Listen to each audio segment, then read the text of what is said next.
that. I've never witnessed that myself, nor have I haven't witnessed what I would call a paranormal event in my life personally. Mm-hmm. So I would say no, I haven't seen. I've heard of that, but I haven't seen it. And you said, well, I'm going to get that. What did you call that?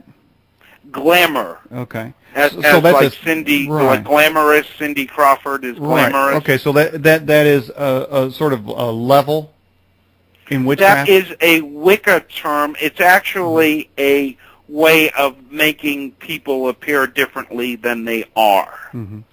And you can actually see an example of this in fiction in the film The Craft with Fairuza Balk. Mm-hmm. They cover that in that film, though. That is a fiction, but it is taken from actual magical practices. Mm-hmm. There's a television program, I don't know if it's still on, but it's called, I think it's called Charmed. And in that, the beginning of it, this esoteric sixes just go flying around the screen, and that particular esoteric six design is also in the New King James Bible. Why would that be?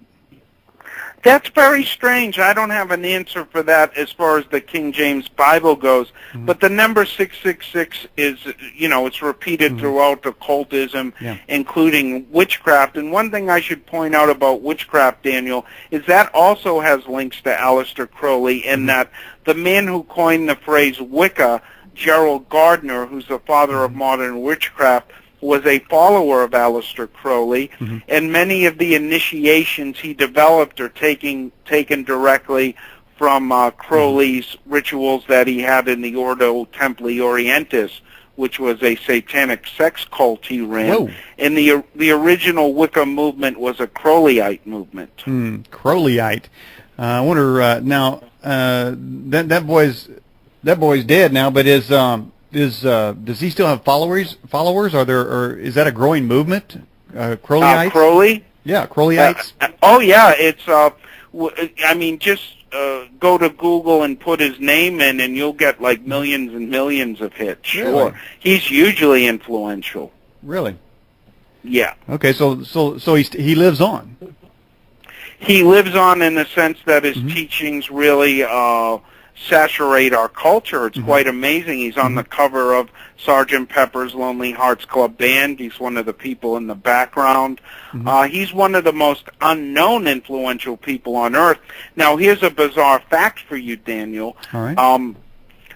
George Bush's grandmother on his mother's side, Barbara Bush's mother, a woman named Pauline Pierce, went over to France in the 1920s and was involved with Aleister Crowley. Yeah.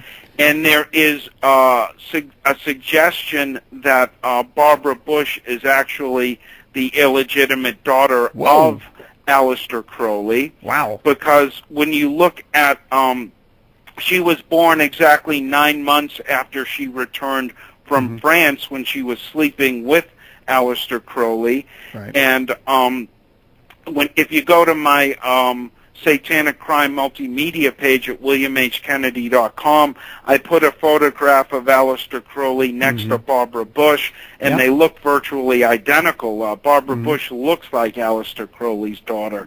So W might be the grandson of the Great Beast, as Crowley used to call himself. Well, I got to say, they're both looking pretty freaky. So, yeah, I mean, I can see, the resemblance there. The eyes are same cranial structure, eye sockets, nose. All right. They look amazingly similar. The only way to prove that would be as if a member of the Bush family and a descendant of Crowley took a DNA test. Yeah. And I emailed the White House and suggested that, but they never got back to me for some reason.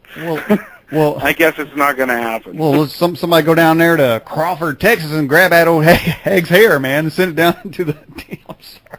I don't know if the Secret Service would take kindly to that, but I hope it happens. But from the photographic evidence, I would say yes, that George, our current president, is the grandson of Aleister Crowley. Definitely. But I can't say it with 100% certainty until a DNA test was taken. Well, he drinks his latte out of a human skull.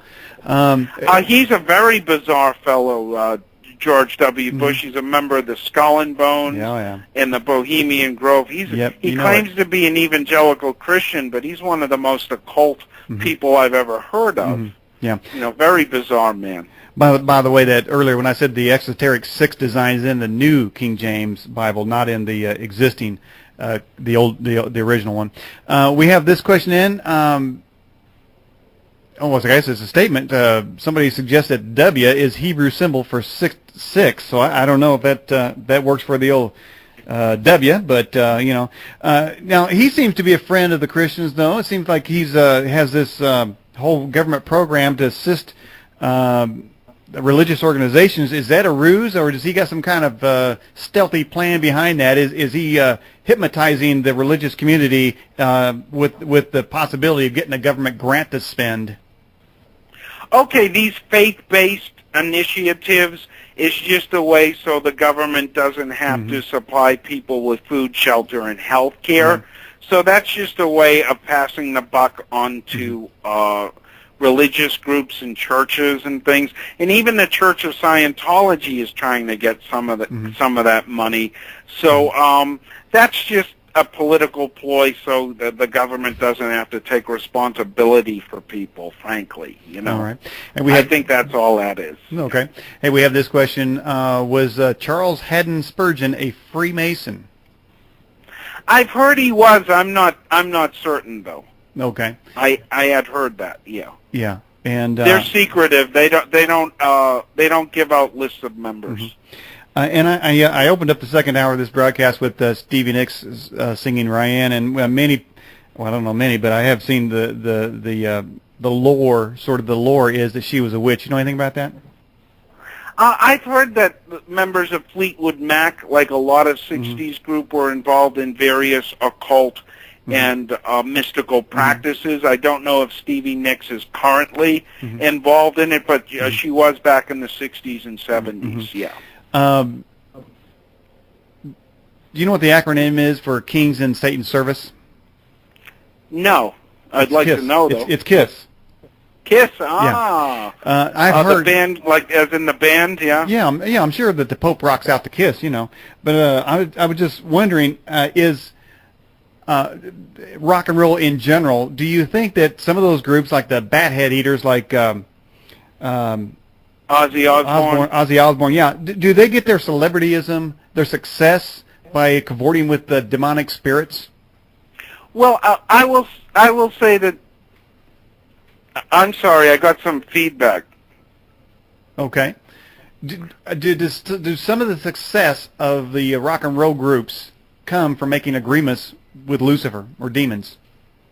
Well, it's quite interesting because I have heard that different rock groups have made backs with the devil, like Led Zeppelin, but I don't have any firm confirmation on that. Now, when you look at people like Alice Cooper, and Marilyn Manson was a priest in Anton LaVey's Church of Satan, so some of them are certainly overt Satanists, while others are more gimmick Satanists who don't take it very seriously. Yeah, like that one dude with his tongue in the band Kiss. I mean, this guy's tongue is like 2 feet long. It comes out. Gene like, Simmons had his tongue extended. Really? I don't know what that really represents.